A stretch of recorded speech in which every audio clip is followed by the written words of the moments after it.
আসছিলাম এবং আমি এই গ্রাউন্ডের ভিতরেই ছিলাম, জাস্ট আমার হেঁটে আসতে ততক্ষণ সময় লাগছে, দৌড়িয়ে আসছি।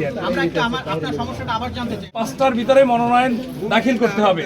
আমি এসেছি এবং আমার যে গাড়ি সেটা যান্ত্রিক ত্রুটির কারণে আমি পথে একটু বিলম্ব হয়েছে, তারপরে আমি গাড়ি রেখে দৌড়িয়ে এসেছি। আমি ডিসি সাহেবকে ওখানে বসেই মেসেজ করছি যে আমার একটু সমস্যা হতে পারে 2 মিনিটের জন্য।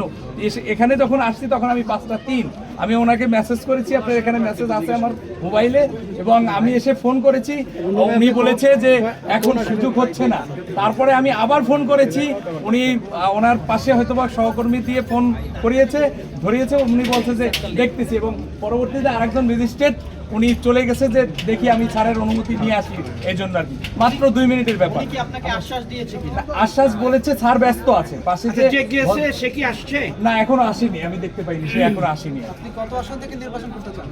128 আসন নং পিরোজপুর 2 গণ অধিকার পরিষদ ট্রাক প্রতীক। আপনার সম্পূর্ণ নামটা কি?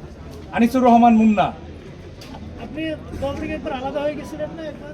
এটা দলের ভিতরে আমাদের অভ্যন্তরীণ অনেক ঝামেলা থাকে, নিজেদের ভিতরে এটা সমঝোতা করে আমি গতকালকে মনোনয়ন তুলেছি এবং আমি দলীয় মনোনয়ন নিয়ে এখানে এসেছি।